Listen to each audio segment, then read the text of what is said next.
আজি আপোনালোকৰ লগত মই টিউটৰ ছাৰ বাইদেউসকলৰ বিষয়ে এটা গুৰুত্বপূৰ্ণ খবৰ আপোনালোকৰ লগত শ্বেয়াৰ কৰিম। আপোনালোকে স্ক্ৰীন কৰি একেলগে ভিডিঅ' চাই থাকিব। যিহেতু টিউটৰ ছাৰ বাইদেউসকলে এটা গুৰুত্বপূৰ্ণ সিদ্ধান্ত লৈছে, তেখেতসকলে আজি সন্ধিয়া 8 বজাৰ পৰা এটা গুগল মিট সভা অনুষ্ঠিত হৈছে আৰু সেই গুগল মিটত 40 গৰাকী টিউটৰ ছাৰ বাইদেউসকলে আদি কৰি যিসকল টিউটৰ বিষয়ববী আছে তেখেতসকলক অংশগ্ৰহণ কৰিবৰ কাৰণে আপোনাৰ মুখ্য সাধাৰণ সম্পাদক গৰাকীয়ে সেইখিনি নথিছ ফৰৱাৰ্ড কৰিছে আৰু নিশ্চয় আপোনালোকে স্ক্ৰীনত প্ৰত্যক্ষ কৰিছে। খুবেই এটা গুৰুত্বপূৰ্ণ খবৰ। সদৌ পাৰ্টিগীত মধ্য ইংৰাজী আৰু নিম্ন প্ৰাথমিক টিউটৰ শিক্ষক সন্থাৰ এটা গুৰুত্বপূৰ্ণ বৈঠক অনুষ্ঠিত হ'ব আজি সন্ধিয়া 8 বজাত। ইয়াত লিখিছে সন্মানীয় বিষয়ববী আৰু সদস্যবৃন্দ, কেন্দ্ৰীয় সমিতি, সন্মানীয় সভাপতি সম্পাদক বৰ্গ, সমূহ জিলা সমিতি। ইয়াত লিখিছে মহাশয়া শ্ৰদ্ধা গ্ৰহণ কৰিব। আজি সন্ধিয়া 8 বজাত সদৌ অসম পাৰ্টিগীত মধ্য ইংৰাজী আৰু নিম্ন প্ৰাথমিক শিক্ষক টিউটৰ সন্থাৰ এখন জৰুৰী সভা গুগল মিট যোগে আহ্বান জনোৱা হৈছে। উক্ত সভাত আপোনাৰ অংশগ্ৰহণৰ বিনয়পূৰ্বক কামনা কৰিলো। শ্ৰদ্ধা সহকাৰে বৰ্বনীয় মুখ্য সাধাৰণ সম্পাদক ভুৱন শৰ্মা ছাৰ, তেখেতৰ ইয়াত চিগনেচাৰ আছে, নাম আছে, নিশ্চয় আপুনি স্ক্ৰীনত প্ৰত্যক্ষ কৰিছে। খুবেই এটা গুৰুত্বপূৰ্ণ বিষয় লৈ তেখেতসকলে আজি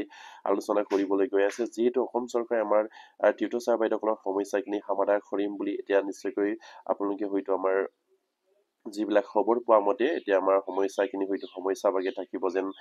লাগিছে আৰু সেইদৰে হ'বলৈ গৈ আছে আৰু সেইকাৰণে প্ৰতিগৰাকী টিউটৰ ছাৰ বাইদেউসকলে নিজৰ সমস্যাখিনি আগত ৰাখি নিজৰ সমস্যাখিনি সমাধান কৰাৰ চেষ্টা কৰি আৰু সেই গুগল মিটৰ যিখিনি বৈঠক হ'ব সেই বৈঠকত আপোনালোকে অংশগ্ৰহণ কৰক আৰু অংশগ্ৰহণ কৰি নিজৰ যিখিনি আপোনালোকৰ যিবিলাক গঠিপথ আছে, যাৰ কোনটো ৰাস্তা দি আমি গ'লে আমাৰ সমস্যাখিনি সমাধান হ'ব পাৰে সেইখিনি আপোনালোকে আমাৰ কেন্দ্ৰীয় কমিটিৰ লগত শ্বেয়াৰ কৰক। নিশ্চয়কৈ আপোনালোকে স্ক্ৰীনত প্ৰত্যক্ষ কৰিছে। যিহেতু কেন্দ্ৰীয় কমিটি এটা গুৰুত্বপূৰ্ণভাৱে এটা সিদ্ধান্ত লৈছে, যিটো সিদ্ধান্তৰ জৰিয়তে হয়তো তেখেতসকলে হয়তো আগন্তুক যিখিনি আহি থকা সময়বিলাকত তেখেতসকলে এটা গুৰুত্বপূৰ্ণ সিদ্ধান্ত ল'ব পাৰে। কাৰণ অসমৰ যিখিনি আমাৰ শিক্ষামন্ত্ৰীয়ে হওক, মুখ্যমন্ত্ৰীয়ে হওক, আমাৰ টিউটৰ ছাৰ বাইদেউসকলৰ কাৰণে হয়তো এতিয়ালৈকে বাজেটত কোনো ভাল খবৰ অহা নাই। প্ৰতিগৰাকী টিউটৰ ছাৰ বাইদেৱে গম পায়, যিহেতু আমাৰ শিক্ষামন্ত্ৰীগৰাকীয়ে আমাক যি ধৰণৰ প্ৰতিশ্ৰুতি প্ৰদান কৰিছিলে সেইমতে আমাৰ কামখিনি যেন নহ'ব এয়া আমি অনুমান কৰিব পাৰিছো আৰু সেইবাবে প্ৰতিগৰাকী টিউটৰ ছাৰ বাইদেউসকলে আজি সভাত অংশগ্ৰহণ কৰি আপোনালোকৰ যিখিনি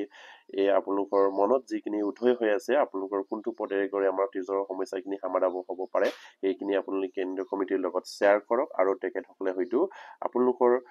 দিহা পৰামৰ্শৰ যোগেদি তেখেতসকলে সঠিক এটা পথ যাতে নেকি বিচাৰি পাওক সেয়ে কামনা কৰিছো আৰু প্ৰতিগৰাকী টিউটৰ ছাৰ বাইদেউসকলক এটাই অনুৰোধ কৰিম, আপোনালোকে সঠিক এটা পথ আমাৰ কেন্দ্ৰীয় কমিটিক আজি গুগল মিটত দেখুৱাওক আৰু তেখেতসকলক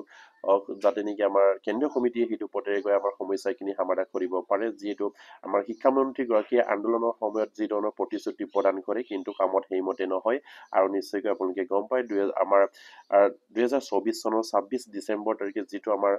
সদৌ অসম সন্মিলিত টিউটৰ মঞ্চৰ জৰিয়তে যিখিনি আন্দোলন হৈছিলে সেই আন্দোলনত যি ধৰণে আমাৰ আন্দোলনথলীৰ পৰা আমাৰ বিষয়ববীয়াসকলক মাতি নি যিদৰে আলোচনাত আমাৰ শিক্ষামন্ত্ৰীগৰাকীয়ে আলোচনাত মিলিত হৈ যিধৰণে আমাক প্ৰতিশ্ৰুতি প্ৰদান কৰিছিলে তাৰ হয়তো উল্টা কৰ মাৰিবলৈ বিচাৰিছে এতিয়া অসম চৰকাৰৰ মাননীয় শিক্ষামন্ত্ৰীগৰাকীয়ে আৰু সেইবাবে আমাৰ কেন্দ্ৰীয় কমিটিয়ে গুৰুত্ব সহকাৰে এটা বৈঠক অনুষ্ঠিত হৈছে আজি 8 বজাত আৰু সেই 8 বজাত প্ৰতিগৰাকী টিউটৰ ছাৰ বাইদেউসকলে যাতে নেকি সেই গুগল মিটৰ সভাত অংশগ্ৰহণ কৰি নিজৰ দিহা পৰামৰ্শ আগবঢ়াওক আৰু যাতে নেকি আমাৰ শিক্ষামন্ত্ৰীগৰাকী বা মুখ্যমন্ত্ৰীগৰাকীয়ে যেন আমাক দয়া কৰি কিঞ্চিত পৰিমাণ হ'লেও যি কোনটো পথৰে আমি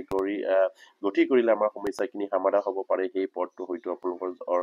মন মগজুত যদি উদয় হৈছে তেনেহ'লে কেন্দ্ৰীয় কমিটিয়ে সেইখিনি অৱগত কৰক আৰু সেই কেন্দ্ৰীয় কমিটিও বিচাৰিছে আৰু সেইকাৰণে প্ৰতিগৰাকী টিউটৰ ছাৰ বাইদেউসকলকেই হওক আৰু যিসকল আমাৰ টিউটৰ ছাৰ বাইদেউসকলৰ বিষয়ববী আছে তেখেতসকলক অংশগ্ৰহণ কৰিবৰ কাৰণে বিনম্ৰভাৱে অনুৰোধ জনাইছে আৰু আমাৰ মুখ্য সাধাৰণ সম্পাদক গৰাকীয়ে আৰু ইয়াত নিশ্চয় আপোনালোকে স্ক্ৰীনত প্ৰত্যক্ষ কৰিছে আমাৰ ভুৱন শৰ্মা ছাৰে সেইখিনি সভা হয়তো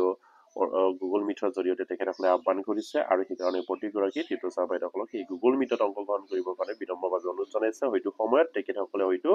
আমাৰ গ্ৰুপবিলাকত লিংক শ্বেয়াৰ কৰিব, তাত গৈ আপোনালোকে নিশ্চয়কৈ সেই গুগল মিটত অংশগ্ৰহণ কৰি আপোনালোকৰ দিহা পৰামৰ্শ আগবঢ়াওক যাতে নেকি আগন্তুক সময়ত আপোনালোকৰ দিহা পৰামৰ্শৰ জৰিয়তে আমাৰ টিউটৰ সমস্যাখিনি অসমৰ মাননীয় মুখ্যমন্ত্ৰী আৰু শিক্ষামন্ত্ৰীয়ে যেন তেখেতসকলে আমাৰ বিষয়ে চিন্তা কৰি কিঞ্চিত পৰিমাণ হ'লেও যেন আমাৰ সহায়ৰ বা আমাৰ সমস্যাখিনি সমাধান কৰা এটা প্ৰচেছ কৰে। সেয়ে আমাৰ কেন্দ্ৰীয় কমিটিক আপোনালোকে যিধৰণে পাৰে আপোনালোকে দিহা পৰামৰ্শ আগবঢ়াবৰ কাৰণে তেখেতসকলে সেই এটা সভা আহ্বান কৰা হৈছে আৰু সেই সভাত আপোনালোকে আপোনালোকৰ মত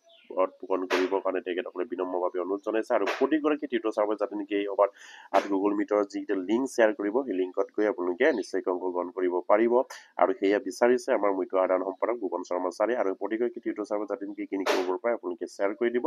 আৰু আজি ভিডিঅ'টো ইয়াতে শেষ কৰিলো। নমস্কাৰ, জয় হিন্দ।